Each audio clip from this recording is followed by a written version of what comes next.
guys, happy Friday. I hope y'all are doing well. I thought I would come on here tonight and talk about migraines because there are a lot of misconceptions with migraines. First, I'm going to see if Siri on my iPhone will give like a medical definition, and then we will start with kind of my experience um, and things like that. Siri, give us the definition of migraine. Migraine means a recurrent throbbing headache that typically affects one side of the head and is often accompanied by nausea and disturbed vision.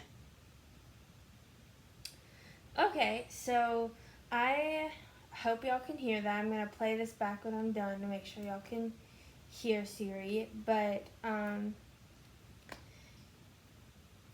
for me, I started having migraines probably whenever I was around 11 or 12. I had a couple, but then they faded away, and probably until I was about 14. I was a freshman in high school, and they started to get really bad. I had one that they just couldn't break, and I was hospitalized. And for me, my migraines have dizzy spells and nausea, and can sometimes just knock me on my butt to where it hurts to move, or I get super dizzy when I move. And when I was 14, I was hospitalized, and then the migraine cleared. I was on some prescription medicine for a little while to help. But then they just kind of, I wouldn't say they went away. I still had a few over the next few years, but when they were bad, I could usually control them with Excedrin migraine and sleep. But I would say in probably October, or it might have been November of 2019, they started to get really bad again, and where like Excedrin wouldn't help, and they were hard to break. So I started seeing a neurologist. And at the time, this neurologist started me on one medication, Topromate, to kind of be a preventative medication, and Fioricet, I believe, for helping with the like emergency. Fioricet is one of the many medications used for like rescue meds. And I can go and do another video if I would like, explaining the difference between preventatives and rescue meds. And the Topromate seemed to really help and kind of keep them at bay, probably until about March or April of this year. Then they really started to come back with a vengeance, and I couldn't really get good answers with the neurologist I was at. I'm not gonna name call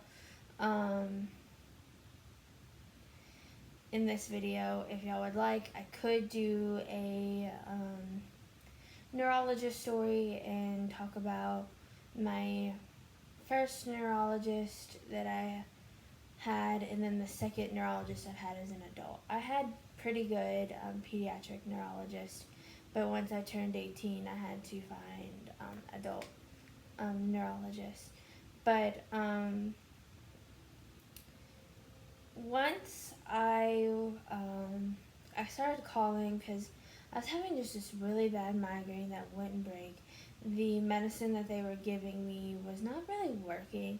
And at this particular neurologist I was at, you could never get the same provider every time, because the main doctor I was seeing was always busy with other things. So I would see, like, every time I would make an appointment, it would be with a different nurse practitioner. and they kind of didn't know what to do, because it was never the same NP or nurse practitioner. I would have to re-explain things every time, so it just wouldn't.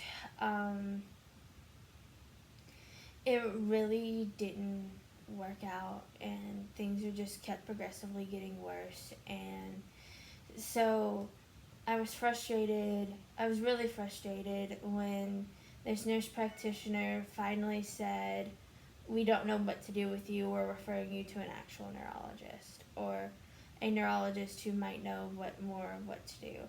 And I was just really confused. Like, I thought they were a neurologist and all this, but they also focus on pain management. And so I was like really confused because I thought that they could help. But it actually worked out for the best, because I want to say in either towards the end of April or beginning of May, I started to see the current neurologist I do now, and they were really awesome. We've been trying different preventatives and find two that help most of the time.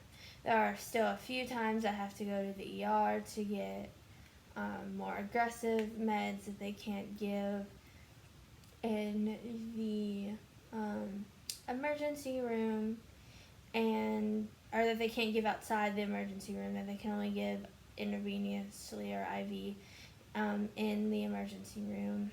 And they got me on two medications, propranolol and amitriptyline, that just really seemed to help 95% of the time. I still, like I said, have my really bad ones, but they're not as frequent as what they were before they kind of got me on the regimen that I do now. And I just wanted to make this video to say that finding that migraines are not just headaches. They have so many more symptoms. They can be so debilitating. They're so, they can make you be so dizzy, so nauseated, hard to move. You feel like you have the worst head pain in your life, on top of having the flu. Like, that's kind of like the best way I can describe it. And I also want to let my fellow migraine sufferers know that even if you are going through a rough patch in migraines, even I've had some doctors kind of underestimate how hard dealing with migraines is and how complex of a medical condition it is, that you can find like your team of people that will help you out, and who are willing to play with meds and switch around your meds and see what the best thing is for your particular situation. I love the nurse practitioner who I see at where I'm at now. She's awesome. I feel like she really listens to what I need, and seems to really be wanting to do some investigation to make sure I'm on the right medication track for what I need, and takes it seriously when I call with new symptoms and things like that. So definitely, just if you meet someone who has complex migraines, just to have patience, because we don't know. Each migraine is so different. Like, my preventatives that work most of the time, when they don't work that one time and I'm finally saying I'm going to the emergency room, it's because nothing else I've tried at home works. And so just have patience with migraine sufferers, and if you are a migraine sufferer like me, just have patience, or don't be afraid to fight to find like your team of doctors, and nurse practitioners, or advanced practice providers. I know there's also good PAs out there. So, yeah, that's just what I wanted to talk about tonight. Hope y'all got some value out of that. Bye. 10 minutes, 16 seconds. Stop recording video button.